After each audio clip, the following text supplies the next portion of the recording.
Hello, you are listening to the Charles Bonnet Syndrome Podcast.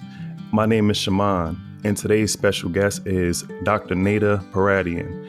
He's a professor and chair of neurological surgery at UT Southwestern Medical Center in Dallas. So how you doing today, doctor? Doing great. I'm glad to be here and talking to you. Thanks for taking the time to talk to me. I look forward to hearing some things that you're working on. I understand you're doing some experimental treatments. We are. We're doing some clinical trials related to trying to restore vision for people who have lost vision. And that's what brings us here today. So if you can just tell the listeners a little bit about who you are, a little bit about your background before we dig into some of these other things. Sure. So I am a neurosurgeon, and I have a particular subspecialization in neurosurgery called functional neurosurgery, in which we focus on addressing brain function. So a lot of what I do has to do with treating people with Parkinson's disease or essential tremor. We do some clinical trials for patients with depression and obsessive compulsive disorder. And in general, what we're doing is we're using neurotechnology or neural devices to interact with the brain, to usually stimulate the brain to try and either restore some function or provide a function that someone may have lost. So the field is mostly driven by a technology called deep brain stimulation, which is more easily understood as a brain pacemaker, where we stimulate certain parts of the brain to treat diseases like Parkinson's disease. But the brain is an amazing organ, and there's functions all in different places and different parts of our day-to-day life and quality of life that we can try and address with brain stimulation. And that's what we try to do with this trial here. So basically taking our experience with brain stimulation for other diseases, working with industry to design a specific device to help people who've lost vision, and then doing a first in human clinical trial to see whether it's feasible, what kind of visual perceptions we can create, and really taking the first steps towards developing a potential solution for patients. I understand that you actually do research and you actually do the surgery. So what percentage of your work is the research and what percentage is maybe actually doing surgeries and procedures? I'm really fortunate because a lot of my clinical practice and research are intertwined. I keep them separate where I can, to make sure we protect our patients, make sure we deliver the best care possible for our patients and not let the research get in the way. But I would say, in general, probably about 50% of my practice is direct patient care, delivering the therapies that are approved and helping people. And then the other 50% of my time is devoted to research, running clinical trials, and also as a chair of the department, building a department so that we can increase the impact through everyone that works with me. And that's how I divided my time. I actually found you because I was doing research for medical professionals and some people that are actually kind of doing cutting edge things to help the visually impaired. And I found out that you actually had a patient where they didn't have any light perception at all, and they were completely blind, and you did a procedure that gave them some light perception. So I was like, wow, this is very interesting. It would definitely be good to get you on the podcast to talk a little bit about that. How long has that, first of all, is that the procedure that's called the Orion visual cortical prosthesis trial? Yeah, that was the trial. Correct. Okay. All right. And how long have you been performing those kinds of surgeries? So we did the first Orion implant approximately 5 years ago and have been following the patients who were implanted since that time. With any major new trial or new device, you start small. And so we implanted 6 patients. 4 were done by me, 2 were done by a colleague of mine at another institution, and we followed those patients over time. And really the goal of that study was to answer some really basic questions like, can we do this? Can people tolerate it? What kind of visual perceptions can we produce? What are the risks of the procedure? How do we refine both the technology and the surgical technique to make it more generalizable? So it was as much a test of the technology and a therapeutic trial as it was what we call a first in human trial, really to figure out the things that you can't figure out without actually trying to do these types of implants in people who would benefit from it. All of the people that you actually performed this procedure on, you and your colleagues, were they all 100% blind, or did they have varying degrees of visual impairments? Great question. So when we did this trial, we decided that we would implant people who had either no light perception, which is self-explanatory, or bare light perception, which essentially means that people can see perhaps a little bit of light, but can't tell which direction it's coming from. So it's not very useful light perception at that. The reason we did that is as a safety measure. We are implanting electrodes directly over the part of the brain that is responsible for initially receiving visual inputs. We call the primary and secondary visual cortices. And there's theoretically a risk of injuring those parts of the brain. If you injured that part of the brain in someone who has no light perception or bare light perception, it theoretically will have no functional consequence. On the other hand, as you know, and many of your listeners may know, even someone who's legally blind could see light and direction of light and perhaps shadows, and that can still be very useful to people, although not normal vision. So we didn't want to take that leap to begin with to put people at risk.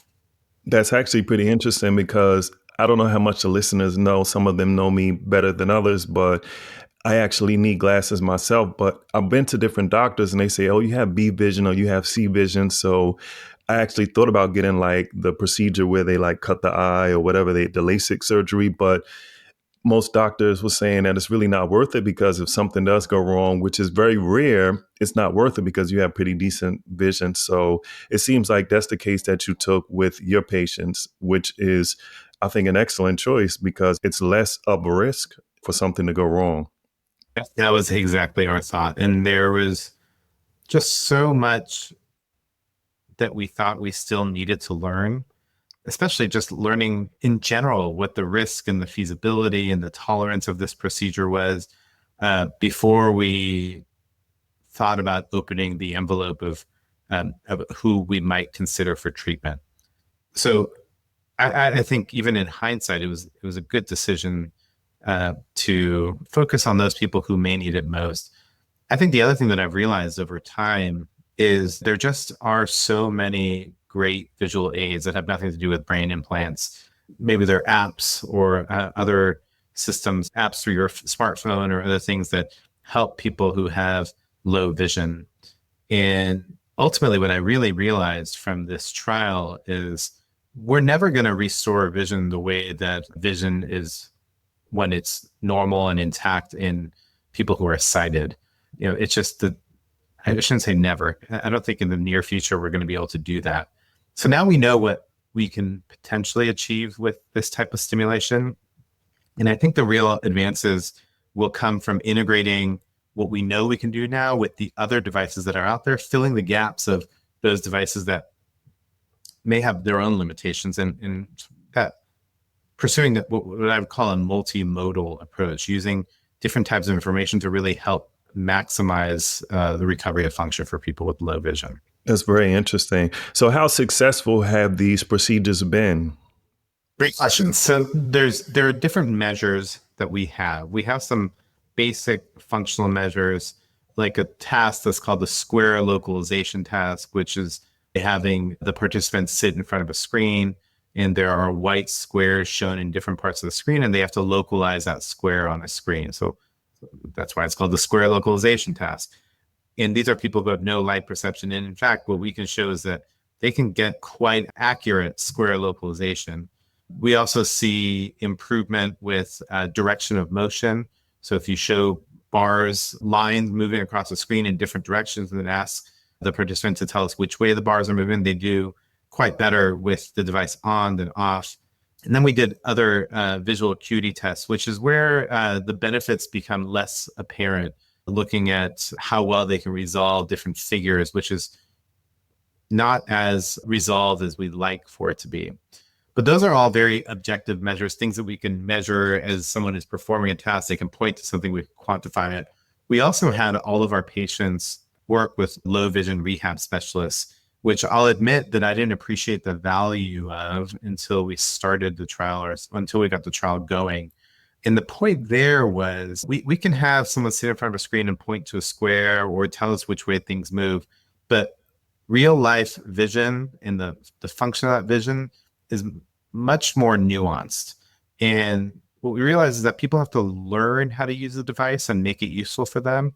And we had to work with a low vision rehab specialist to really help them figure that out, and also use a outcome rating scale, something called a FLORA, which is a functional low vision rating assessment. And what we found when the low vision rehab specialists did the assessments with that FLORA, we found that all of the patients showed either some or significant improved function with the device on versus off. Now, it's still not, again, I want to limit the excitement about that because it's still not the vision that we know as sighted individuals who have not lost vision. But it is a huge advance for someone who can't see any light at all. If there's someone that was born blind and never had any vision at all, could they be a candidate for this procedure, or is this more for someone that has lost their vision over time? That's another great question. So the neuroscience research over the last several decades tells us that the visual parts of the brain develop in response to visual input.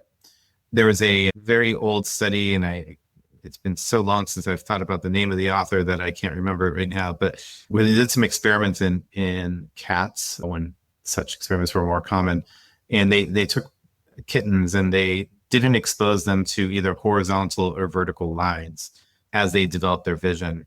And what they found was that these cats that weren't exposed to horizontal lines couldn't perceive horizontal lines. If they put them on a table, they would walk off the edge of the table because they couldn't see those horizontal lines. So that's one of the most basic experiments they did. But point being that visual input seems to be critical for the development of the visual parts of the brain.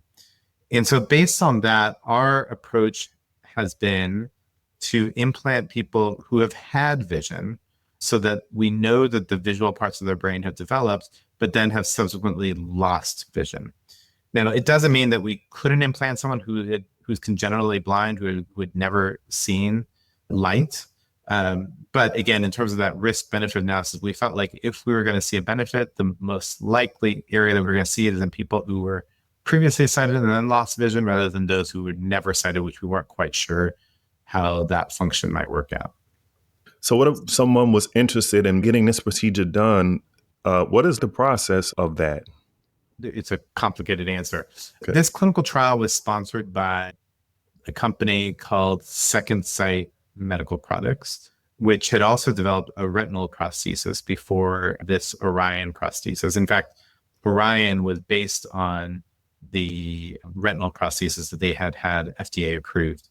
We actually worked together to get funding from the National Institutes of Health. So we had funding both from the company as well as National Institute of Health, and we did a clinical trial. And since then, especially affected by the pandemic, there have been financial troubles for the company. The company still exists, and it was a different name. It's transitioned names a couple of times now. It's called Cortical. And they're in the phase of assessing the outcomes of the study and deciding whether to continue with additional implants. So we've done 6 implants to date, and we haven't implanted subsequent people because we really wanted to learn from the people that had already participated in the study. At this time, we're not actively enrolling patients in the study. We are gathering the data, putting it all together. The company's figuring out if they have a business plan, and then deciding how to proceed from there. Okay. Are there any procedures that maybe you've heard about at conferences or your colleagues that you're kind of excited about and you wouldn't mind talking about them a little bit? Yeah, there's one other active trial in the United States, and I don't know where they're at with enrollment. I think they are still trying to enroll additional participants.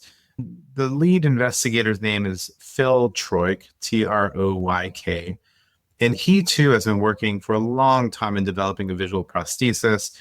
His device is a little bit different than, I would say more than a little bit. It also stimulates the brain, but its design is different than what we were doing. Although I'll say the interesting thing is the results seem pretty similar between the two different approaches, which I guess is a good thing, that we have different ways of achieving a similar result. And he's in Chicago. I'm just blanking on the name of his institution, but he's in Chicago, and the name is Troyk, Troyk. So can you talk about some of the other work that you do? Because I assume that you don't only do these experimental studies, you do other things. So can you talk about some of the other types of things that you do? Sure. One thing that might be helpful context before I drift away from the primary topic is just the work that went into getting this clinical trial started and approved. So the story about how this all started was that as I said, I'm a functional neurosurgeon and I deal with brain stimulation. I've always been fascinated by the visual parts of the brain and whether we can do something for it. And the lucky situation was that one of my colleagues, who I actually went to graduate school with, was working at a second site. And she reached out to me to make this connection. And I clearly remember the first time we all got together with the CEO of the company and her and others on the team to talk about how we're going to make this happen.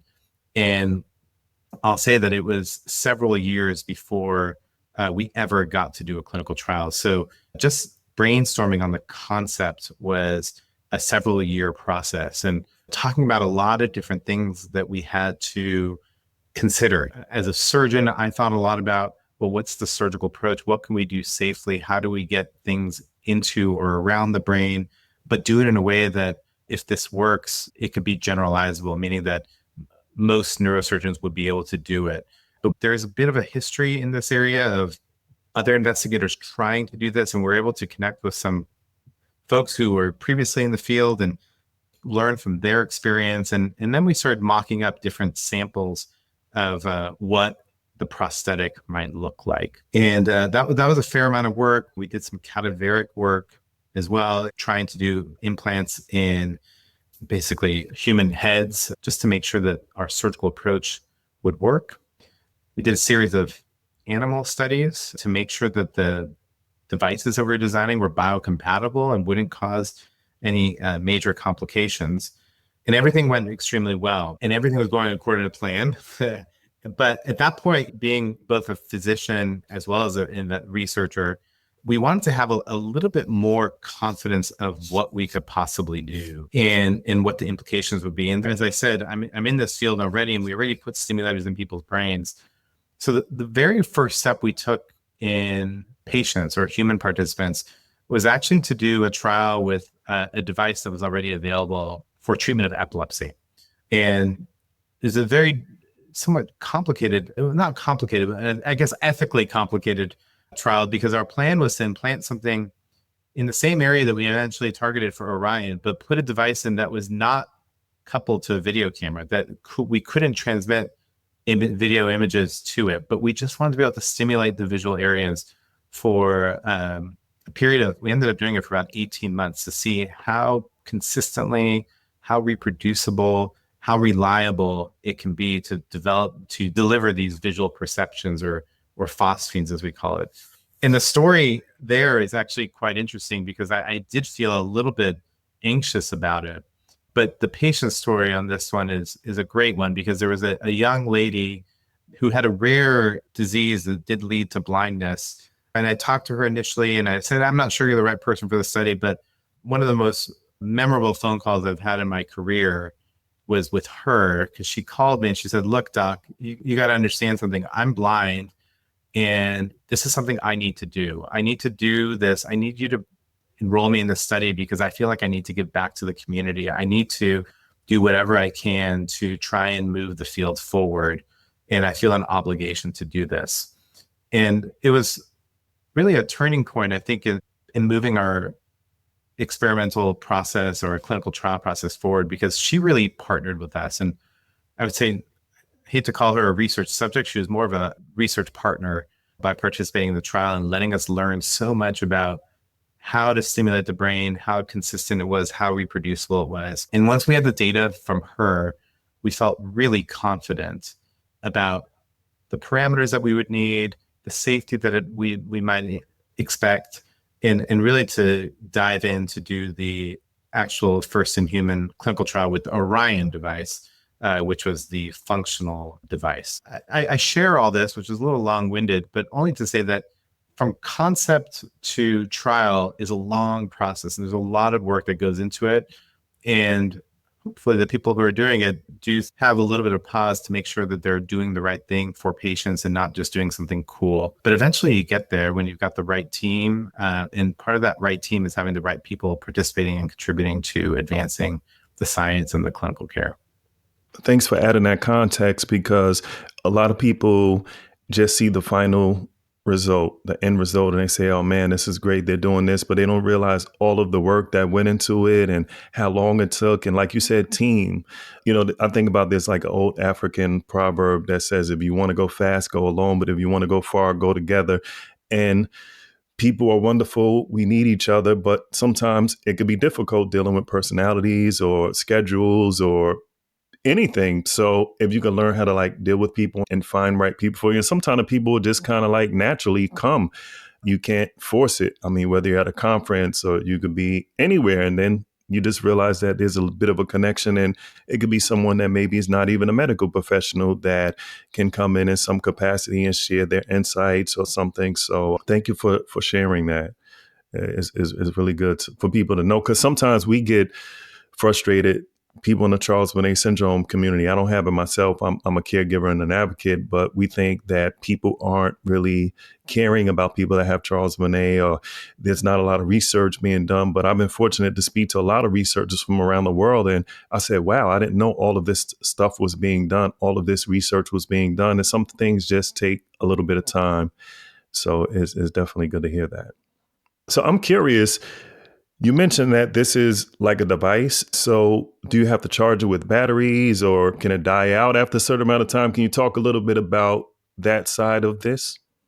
Yes. So part of this whole process was creating a device that hopefully would work and would be reliable over time. And I think that was part of the beauty of how we got to do the clinical trial. There's a few components to the device. There is, first of all, a pair of glasses that have a small video camera attached to them. And that's to capture scenes of the visual world. And that video information is fed to a little device that the user carries next to them, which is essentially translates that video picture into a pattern of stimulation, into what we think or how we think we need to deliver stimulation to the brain. So it's basically a decoder, if you want to think about it like that. In some technical terms, you might call it a lookup table. And then that device actually communicates with the implant wirelessly. So there's an RF coil, radio frequency coil, both on the outside of the head as well as implanted on the skull. So the skin is between them, and they communicate wirelessly. And that RF coupling, or the radio frequency coupling, does two things. One is it externally powers the device, meaning you don't need to have a battery in the device. This device generates all of its power from the outside through that RF coupling. But the RF coupling also is how you transmit the pattern of stimulation that's required based on what the video camera had seen. And then the last part of the device is the array that actually goes onto the brain. So there's think of it as a paddle of electrodes. Trying to think of how to describe it for someone who's not in the field, but it's basically a plastic sheet with 60 different metal discs. I'm simplifying it a little bit, but 6 different metal discs that each of them can deliver stimulation independently to different parts of the brain. And what we did is we implanted that over the primary and secondary visual cortices. And that's how we were able to take what we saw on the camera, translate it into, well, if the camera sees something in a certain pixel, then it's going to stimulate a certain one of those discs in with a certain stimulation pattern. And we can translate pixel to disc stimulation patterns to provide vision. So it's a pretty complex system. But the nice thing is that it should last.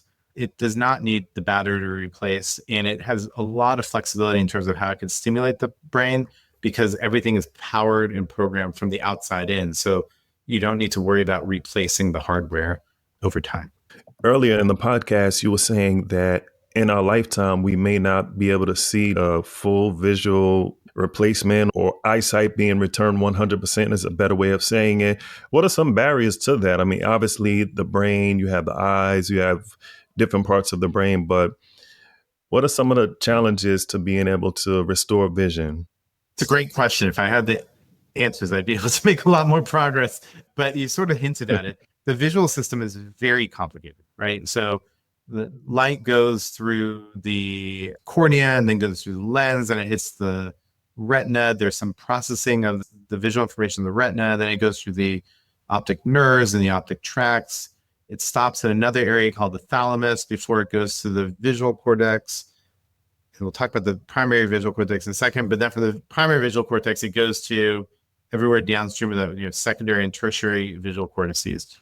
Our brain spends a lot of energy decoding what we see with very high resolution. And in fact, the visual cortex has a beautiful functional architecture in that it has what we call orientation wheels. So parts of the brain at a very small scale that respond to different orientations of light and different locations of light. And it's extremely complex.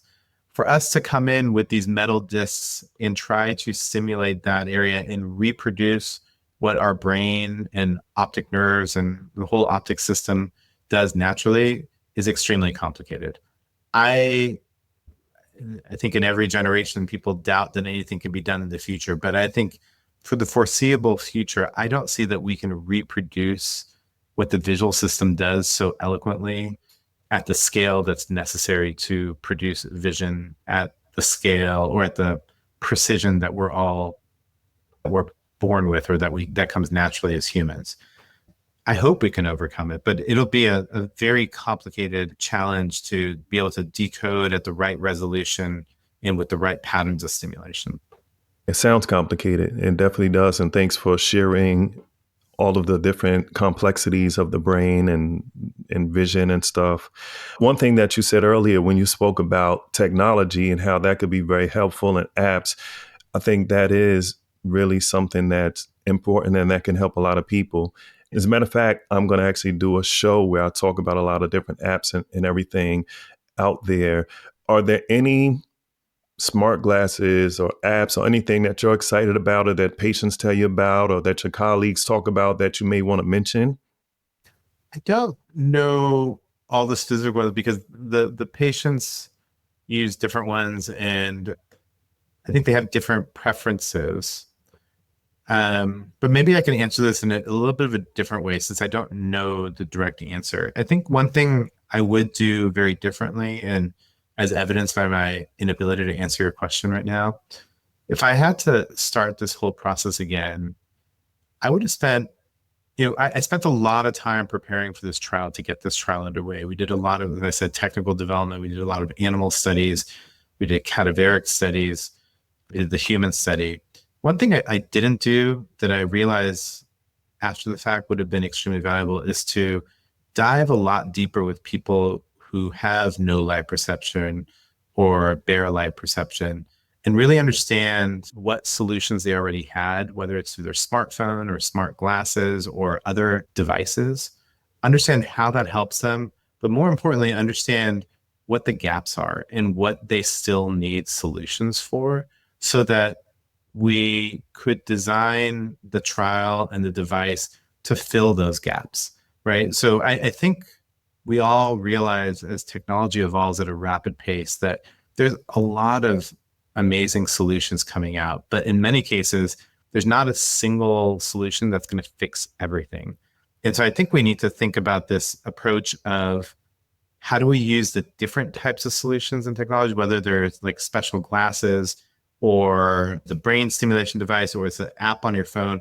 And how do we have those work together to really maximize the potential of functional, restoration for these patients who have no light perception or bare light perception? One idea we've had is there are devices, there are vision devices that can use a camera and tell me that, for example, that my mother has walked into the room, even if I don't see them, but I can identify who the people are around you, right? But those devices don't do a really good job of telling you where the people are or if they're moving from left to right, they can just tell you who's there. So they're good at identifying things, but not necessarily localizing things. So one thought we've had is maybe we need to start working in collaboration with those devices. Since we don't have the resolution to see someone's face, maybe we rely on something else to see someone's face, but then this visual prosthetic to help show people where things are in the world. So there's a lot of work to be done. I wish I've learned a lot from doing this trial. And if I can make one other investigator in the world from this podcast understand how important it is to really engage deeply with the patients who you're going to be helping, I think that would make a big difference. One thing that has been on my mind during this whole episode, I believe it was Stevie Wonder. Hopefully I'm not mistaken. And I was reading an article about him, and the person that was interviewing him said, if you could have your sight restored, would you want it? And he said no. If it wasn't him, it was somebody else that was blind. And I found that to be quite interesting. But I know just because he feels that way, that other people don't feel that way. And that doesn't mean that you shouldn't push the boundaries of technology and see what we can do. But I'm thinking about earlier in the episode, you said a team, you need a good team. And I was thinking, I'm not sure if this is the way that things go, but I would assume that in order to make an app, you have to be technologically savvy. And then to be a medical doctor or researcher, you have to have that skill set. And then obviously, if you're an advocate or if you're someone that actually has a visual impairment, you have different things to bring to the table. And if there was a way that people can just come together and just work, I feel like it could be better. Now, I'm sure they probably do that already, so I don't want to just assume that they don't, but it can be done more because everybody has a different skill set and a different angle. And I was talking to someone about Charles Bonnet Syndrome. She was a PhD. And I said, has there ever been a study where someone had looked into blood type? Because I'm just thinking of all different types of ways. Like, why do some people get Charles Bonnet Syndrome and why do some people don't? And then why are some people see patterns and things and some people see figures? And then she told me from her background and all of her research, she basically said, to simplify it, because I can't repeat all of the technical terms she said the blood type wouldn't really matter with Charles Bonnet. She doesn't believe that will be a factor, and she doesn't think they need to go down that path. And I said, wow, that's good. It was good for me as an outsider to have that perspective and always think of options, but it was good for her as someone that actually studied blood types and did research to say, well, I don't think that would apply in this case. So, yeah, I was just sharing that. I don't know if you have any thoughts about that. It is just what came to my mind. It's good for people who may not be experts in medicine to raise questions because it will force us to think about things differently. And in the case of, will blood type affect the incidence of Charles Bonnet syndrome? Maybe not, but maybe there are other questions that can come up and make us think differently. You know, like I shared the story of the patient who made me think differently about her participation in the trial, which I was grateful for. But I think it's interesting because as a clinician and an investigator, I think I really do want to help people.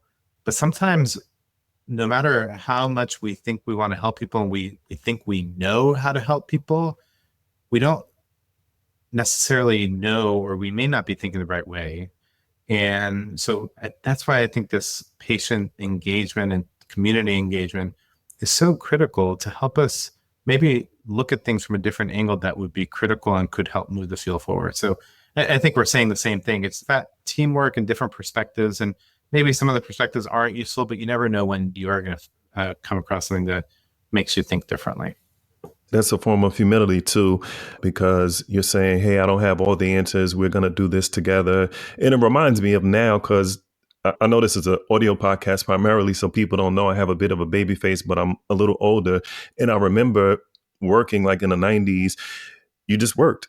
And now in the 2000s and 2010s, companies want to give surveys and they want to know how you feel, and they want to have BRGs and business resource groups and support your needs and everything. And some companies more than others, some companies more authentic, sometimes maybe not, but things are changing, and they realize that to really, and it's not just companies that you work for, it could be companies that you're a consumer, you buy their products. How do you feel about this app? And give me your feedback. And people are realizing the benefit of not thinking that you have all the answers, engaging the customer, engaging the employee, and working together to achieve a lot more than coming at it from a different perspective or a different angle, maybe not considering those options.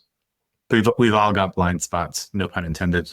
So I think it's, we got to work together. Absolutely.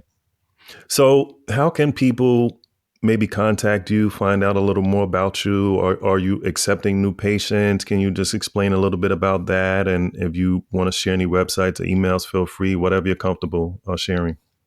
Yeah, so we are not currently enrolling additional patients as we figure out next steps. I am easily findable at the UT Southwestern webpage in the Department of Neurosurgery as the chair of the Department of Neurosurgery.